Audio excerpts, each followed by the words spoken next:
Let's take a look at the bell ringer. Our first job is to write the segment addition postulate for this particular picture.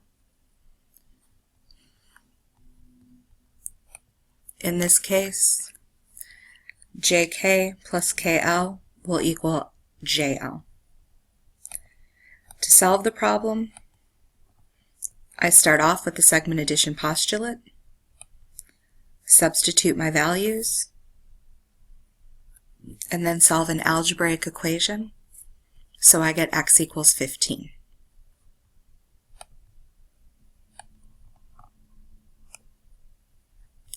In order to find the values of JK and KL,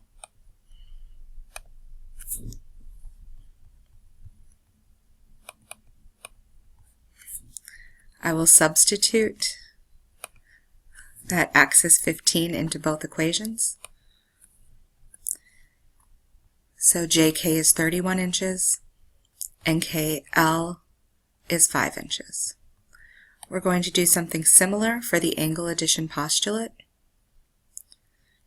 In this case, the sum of the two little angles will equal the measure of the giant angle. So for this picture, the measure of angle ADB plus the measure of angle BDC will equal the giant angle ADC. To solve the problem, I start with the angle addition postulate, substitute my values, and then solve the algebraic equation. We will get x equals 20.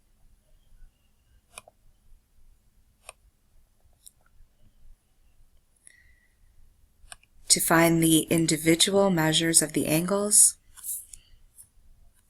I substitute x equals 20.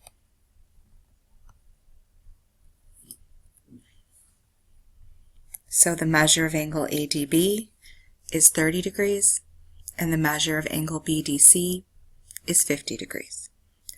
At this point, if you want to pause and rewind the video to make sure you have the notes copied correctly, feel free to do so.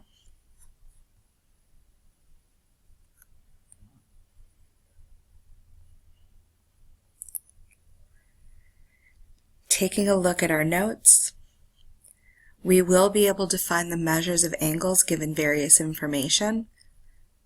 Specifically, the new vocabulary word we're going to be talking about today is bisect. Just a quick review. When we refer to congruent segments, we are talking about segments with equal length. In this particular picture, BE is congruent to ED. They each have a single tick mark. AE is congruent to CD. They each have 2 tick marks. And AB is congruent to BC, which is also congruent to CE. They each have 3 tick marks. We'll find something similar with congruent angles. Congruent angles are angles with equal measure. We tick mark using arcs. In this particular picture, angle G with the 3 arcs is congruent to angle H with 3 arcs. Angle D with 1 arc is congruent to angle E with 1 arc. And lastly, GFD is congruent to HFE. They have 2 arcs. We also know that they're congruent because they're vertical angles.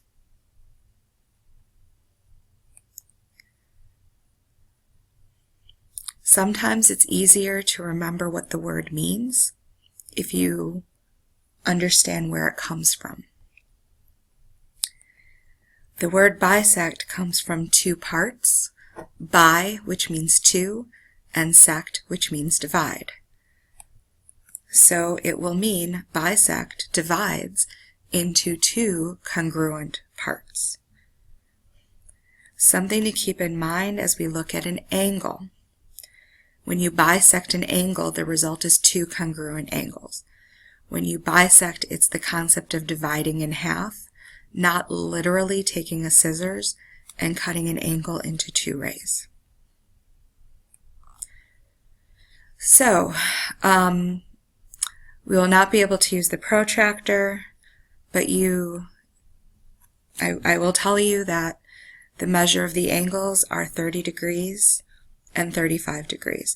So EDF is 30 degrees, FDG is 35 degrees. Since these two segments are not congruent, it is false that DF bisects the giant angle. If it did bisect, we would have a result of two congruent angles.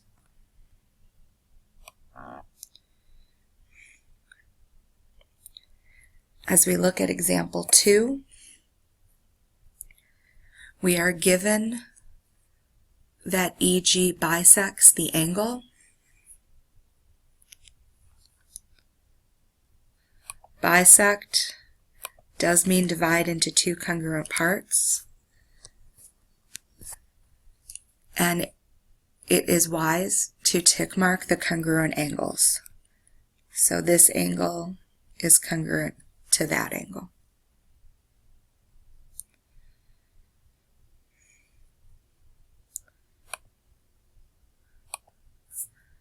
To solve the problem, to get that x equals 15, I set up my equation that we do have two congruent angles, angles with the same measure.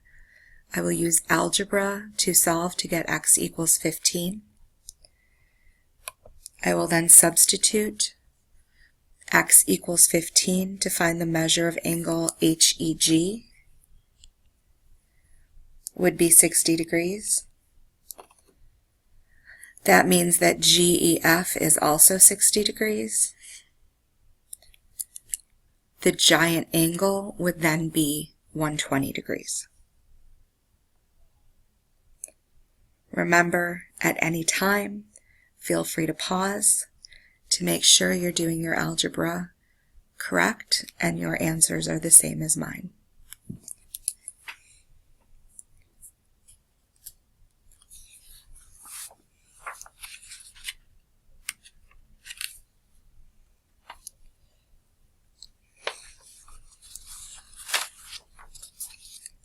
Let's take a look at the graphic organizer.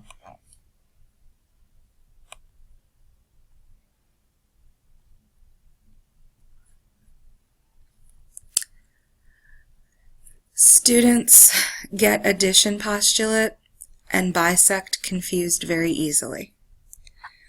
Some essential characteristics of the addition postulate is when you're adding two parts and the sum equals the whole. When you are looking at the picture for a segment, you'll see the words between point B is between AC, but it is randomly between. It's not saying that those two itty-bitty segments are congruent. For angles, we would have angle ABZ and angle ZBC together create the giant angle ABC.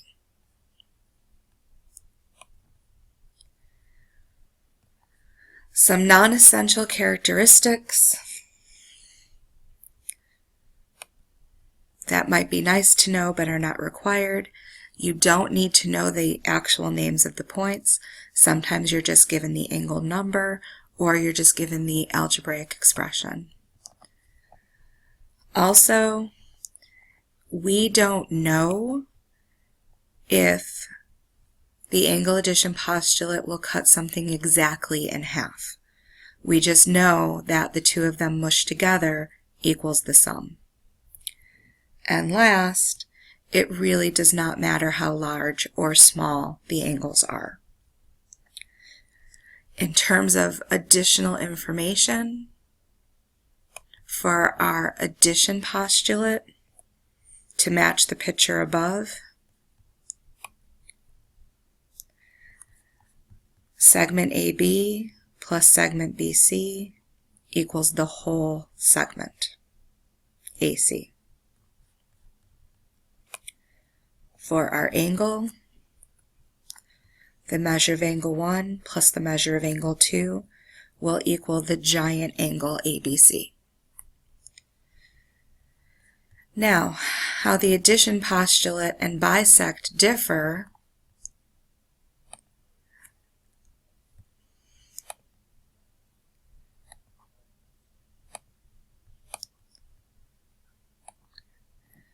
the figure is cut exactly in half. This is indicated by tick marks.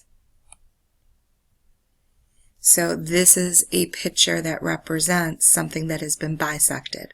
We might call B midpoint.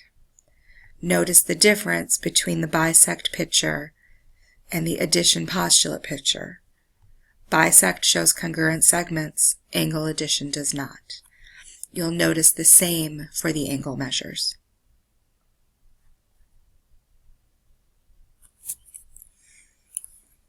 We would be looking at congruent angles, not just a random ray in the middle of an angle.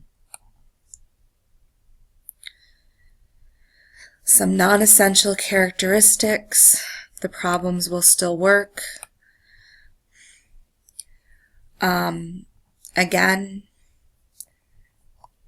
you could look for the keyword bisect or midpoint for segments only. Angles do not have midpoints. Also, it can be bisecting, it can be algebraic or numeric. And then equations that you would write for the angle addition postulate. You've created two congruent segments, so their measures are equal. And you've created two congruent angles, so those measures are equal. Thank you for your patience. At this point, you can go back and pause, rewind, go back through the notes and see what you need to complete. And then you may ask the substitute for your assignment, which is due tomorrow.